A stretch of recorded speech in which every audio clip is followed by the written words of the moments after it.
នៅថ្ងៃបន្ទាប់ទៀតលោកតាមហៅឫស្សីបានហៅពួកគេទៅមាត់សមុទ្រដើម្បីបង្ហាត់វេទមន្តប្រចាំខ្លួនរបស់ពួកគេថ្ងៃនេះអាត្មានឹងបង្រៀនពួកចៅឲ្យចេះស្ទាត់ពីវេទមន្តរបស់ចៅពីកំណើតដោយឲ្យអាសូរាប្រើវិជ្ជាមូលដ្ឋានគ្រឹះដែលអាត្មាបានបង្រៀនឲ្យចេះគ្រប់គ្រងខ្យល់គ្រប់គ្រងវាធ្វើអីទៅលោកគ្រូខ្យល់ទុកឲ្យវាបក់ទៅបក់មកទៅនេះ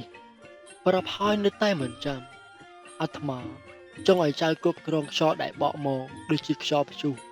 ឲ្យស្ថិតនៅក្នុងកណ្ដាប់ដៃចៅកុំឲ្យនាំអន្តរាយដល់សត្វលោកហើយ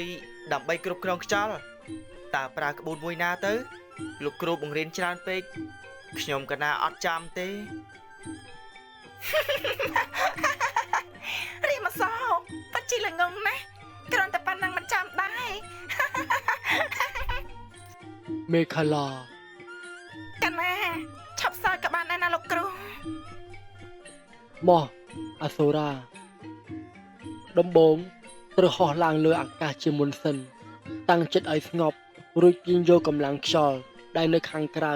មកដាក់លើដៃចៅរួចរុញច្រានទៅដំបងត្រូវតាំងចិត្តឲ្យស្ងប់រួចទាញកម្លាំងខ្យល់មកលើដៃដើម្បីគ្រប់គ្រង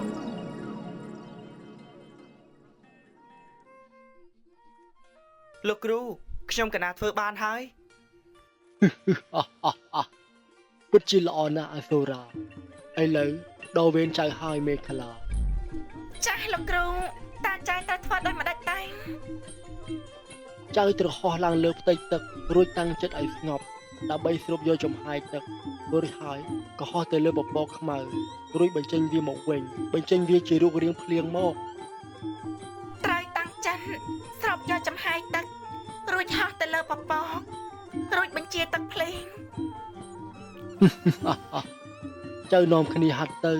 ថ្ងៃក្រោយអាត្មានឹងមានអ្វីផ្សេងឲ្យចៅធ្វើទៀត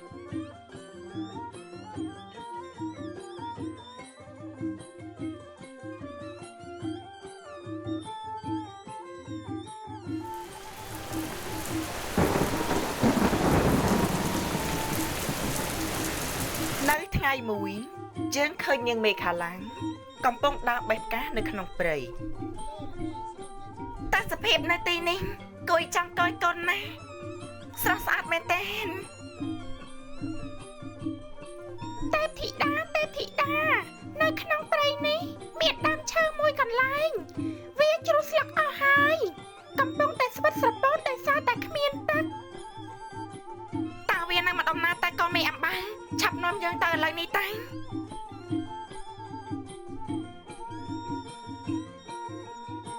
នៅពេលដែលនាងទៅដល់ទីកន្លែងនោះនាងក៏បានហោះឡើងលើរួចសម្ដែងឫទ្ធិអំណាចថាសូមឲ្យអំណាចរបស់យើងជួយបង្កើតទឹកភ្លៀងឲ្យធ្លាក់ស្រោចស្រពលើព្រៃឈើនេះភ្លាម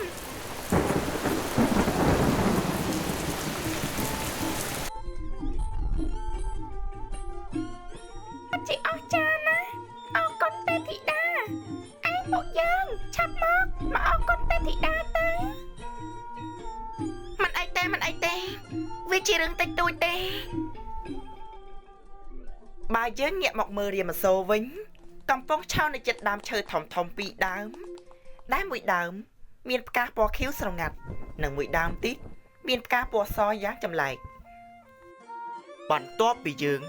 ចេះមន្តអាគមវិជាការសពគ្រប់អស់ហើយយើងនឹងធ្វើឲ្យពួកយក្សទាំងនោះ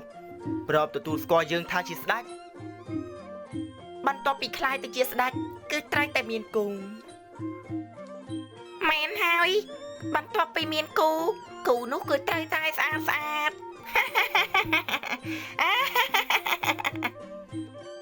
សំឡេងនេះណាឆាប់ចេញមកហ៊ានមកចំអកឲ្យយើងផងហ៎ចាអឺដែរស្រីស្អាតក៏មកដល់ដែរពួកនាងព្រាយឯងសោះពិតជាថ្លើមធំមែនជឿទេថាយើងនឹងសម្លាប់ពួកនាងអោលោករាមាសូរដ៏មានឫទ្ធិអំណាចអើយពួកយើងគ្រាន់តែចង់ឲ្យរបស់លោកទេតាព្រោះគិតថាលោកគឺជាស្ដេចរបស់ពួកយើងដោយសារតែលោកមានឈាមព្រាយពាក់កណ្ដាលយះពាក់កណ្ដាល នេះពួកនាងហើយយើងជាស្ដេចផងហ៎ គ្រាន់អាចទទួលយកបានបន្តិចហើយពួកនាងនិយាយថាមានយោបល់អីឆាប់ឲ្យយោបល់ភ្លាមតាចង់និយាយស្អីខ្ញុំចង់មានន័យថាពេលលោកធ្វើជាស្ដេចលោកច្បាស់ជាត្រូវការមហេសីដូច្នេះណែស្អីទៅមិនឆាប់និយាយភ្លាមមកនាងព្រាយខៀវឯងនិយាយទៅពួកខ្ញុំចង់ឲ្យលោកសម្លឹងមើលនាងទេពធីតាមេខលាយ៉ាងម៉េចដែរពីព្រោះសម្រស់របស់នាងពិតជាស្អាតខ្លាំងណាស់នៅក្នុងទីវាលហោឋាន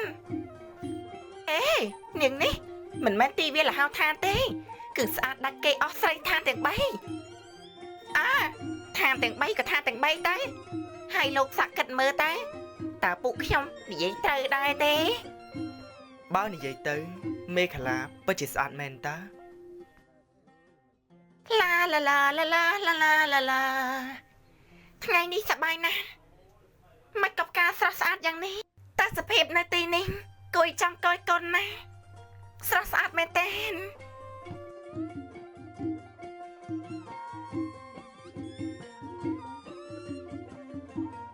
មេខលាណែហើយមិនក៏មិននិយាយទៅអារៀបអសូរមិនដឹងជាអ៊ីនណាស់ណាស្អីទេនិយាយប្រាប់នាងទៅណែលោករៀមអសូរណែអាយអង្គយូរទៀតទេជើងគ្មានពេលមកឆោមើលមកលោកទេខ្ញុំចង់ប្រាប់ថាខ្ញុំស្រឡាញ់នាងហើយគ្រាន់តែប៉ុណ្ណឹងសោះចេះអាយអង្គតកើតថាម៉េចហើយមកភ្ញាក់ផ្អើលស្អីបើមិនឲ្យភ្ញាក់ផ្អើលយ៉ាងម៉េចហើយលោកហ្នឹងឯងដែលស្រឡាញ់យើងអូហូវាយស្លាប់ក៏មិនជឿដែរខ្ញុំនិយាយការពិតតាហើយនាងគិតយ៉ាងម៉េចដែរអត់ទេបៃតាធ្លាប់មានបន្ទូលថាមានស្នេហាក្នុងវ័យសិក្សាមិនល្អទេមើលជាផ្លូវទៅខ្លាំងណាស់ឆោះនាងមេខាឡាហ៊ានបដិសេធយើងផងហ៎នាងនឹងស្ដាយក្រោយមិនខាន